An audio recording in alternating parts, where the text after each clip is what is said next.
our little segment on adductors. So if you're not sure what your adductors are, they're the muscles on the inside of your leg. So, for easy terms, we've got the muscles at the front of the leg is our quadriceps, the muscles at the back of the leg is the biceps, femoris, or it's the hamstrings. And those are the muscles that make the kick, alright? They are the ones that push the leg in. Then you have the muscles at the side, not the side of the leg per se, but the muscles at the side and the muscles on the inside. So, a little bit of technical wording here. Adductors are given their name is because they adduct. So essentially, adduction means coming from outside to inside, alrighty? Outside to inside. So why are these so important in kicking? Well, it's when you are abducting, i.e. putting this leg out to kick, your abductors are fired and producing the work. Your adductors must stretch to allow this angle here to keep increasing. Alright, so if my abductors are a way to do a side kick, these muscles here taking the kick this way, these bad boys here need to be stretching to allow this foot to keep going and keep going and keep going. So those are the adductors. We're going to work on various little exercises. There's some crossovers from the front leg stretch. But the first one to channel your adductors is the good old-fashioned butterfly. This can be done on your own or it can be done with a partner, okay? Now, we'll assume everybody's working on their own. My little story was when I was a blue belt, 17 and a half years of age, my knees were here. I went away to work in Montrose and every night I did this little routine, and after 12 days my knees were down on the ground. And I was 18, sorry, I was 18 and a half. Alrighty, I'm now 60 and they've never not been able to go down. So once you've got the flexibility, it stays there. But it needs a little bit of focused work. So, adductors, you will see, quite happily this knee goes straight down, quite happily this knee goes straight down. But if I put the two of them together, they don't go down so strong. The reason for that is you have got a stretch reflex that works between the legs. That's the simplest way to explain this. And it's built a little bit on this distance and it's built a little bit on strength, okay? Because the human body isn't designed to operate with the knees out to the side. It's designed to operate with the knees underneath the body, not with the knees out to the side. So that's why it's got a built-in reflex. But in kicking, we need to overcome this reflex. So first of all, we can lie back on our hands like this, and you can start just by getting the body or the legs, or more importantly the brain, used to the fact that we need to open these knees. Now again, you've got to have positive thoughts because half of the stretching is to do with the brain and not to do with any kind of physicality. So you really have just got to be comfortable with yourself and nothing's going to happen. Really relax. And one thing is when you're letting your knees go out, don't let the knees fall, but actually use the abductors to pull the knee down this way and this way. Why is that important? Well, it's the common theory. If I tell my bicep to curl, my triceps automatically stretch. If I tell my tricep to extend, i.e. here, to contract, the bicep automatically extends. So if I tell my abductor to pull my knee out, it automatically will tell the adductor to go into stretch mode. And that's what you've got to try and think in the back of your mind. Okay? And then you just speed it up a little bit, and this is like leg raising for the side. Alright?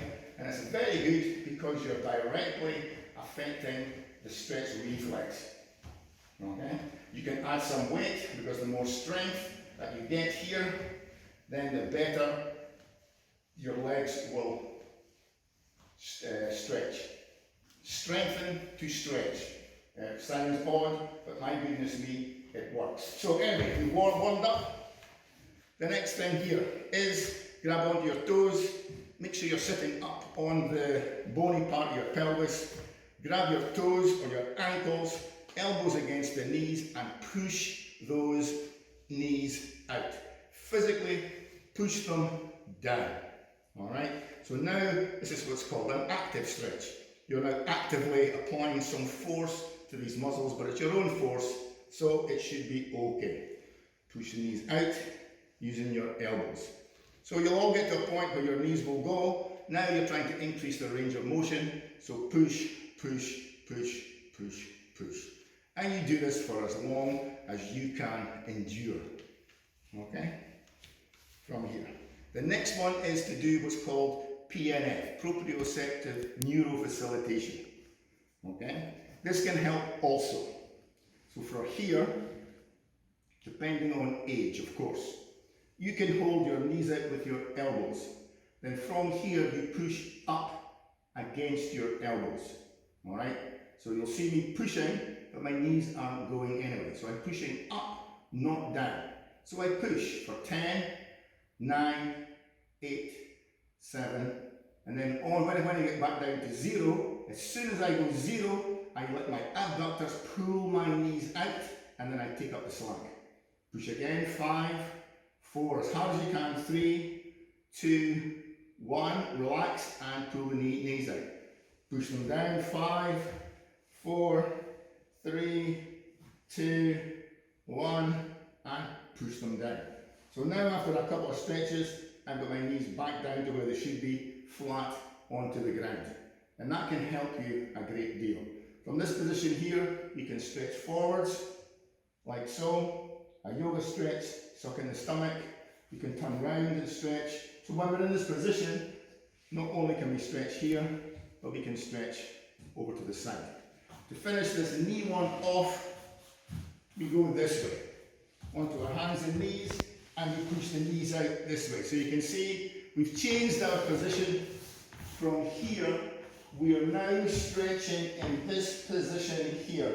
So you can see my knees aren't so great in this position here. Alright, so sometimes when you're here, now you can see I've got some stretching to do. So this position here is difficult for you to physically do, so you change it and you flip it over 180 degrees, and I go basically here. And I put my feet together and I stay here, pushing the knees out, making sure your hips are over the knees to there.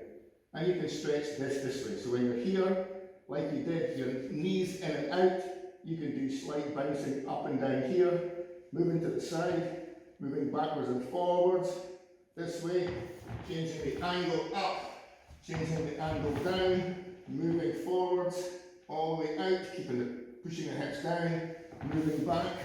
So we can do walkouts from here, all the way forwards to here, back in, all the way up, that's there, one's there, walking all the way out and down, and this, keeping the toes together here, working backwards and forwards. So this is seated adductor stretches. Okay, finish off our adductor club. Alright, by going through that circuit you've done, again, it's just a mindset thing, it's getting a routine, but you really have to do this. This should be a daily routine. Flexibility is not your thing, and you want to compete at any level, attain higher levels of grade, and especially black belts who are wanting to be in the national team, you have got to be flexible. You have got to be flexible. It's the minimum requirement to get in the game. So anyway, last thing, we were here and we are out to here, okay? And we let the legs go out. But we have to kick with our legs straight. So at some point we have to then introduce leg stretching. But we can do it one stage at a time. So we take one leg out to the side. So we're on our knees, we take one leg out, because having the leg straight does give you a little bit more leverage into making splits. But you have to make sure, you can see here, by having this leg straight, putting downward forces here, and this is where I was saying, you have to be ready to do this. There is the kneecap, alright? Medial ligament, okay? Lateral, collateral ligament there. Those are those two ligaments here. There's your kneecap. As you stretch, you're doing that to the knee. So you're looking for pain here.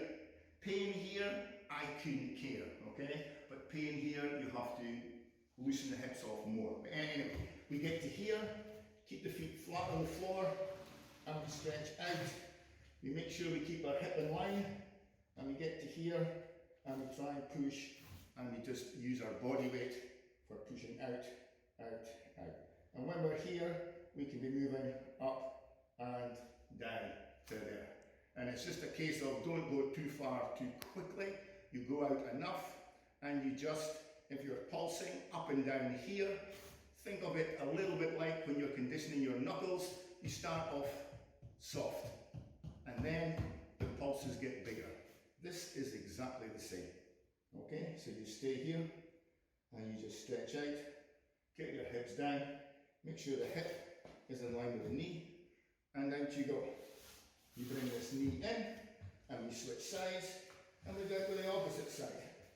You push the knee out. You can lift your toes up for a little bit more less friction on the floor. But you've all got laminate flooring and socks. Hey ho, happy days. Alright, and again, when you're out and down to here. And you stretch this way. Okay, so this is like doing the knee stretching yesterday for front splits. But this time, we're going here. And you just keep pulsing up and down for as long as you can. But then, it's showtime. We need the main event to finish. So, I'm going to bring in my friend here, Mr. Chair. And we've done this heaps of times before, but the chair is handy. Okay, I'm going to hide behind the chair here. So we essentially, we can, in fact, we'll just go straight from the word go. We put our legs out, okay? And then from here, we just go down and down. In fact, it's too high. I'm just going to move Mr. Chair away, and I'm going to stay here, and I'm just going to push out. Support my body weight, my arms are straight, and I'm just going to go out and push out and pulse a little bit here. Alrighty, this way. So I can feel that. I've done this for a while. Okay, so the weight is fully through my arms. I've got enough on there. We're worrying about this now. And I just pulse away, like so. So the more I stay here, the more that I'm going to be able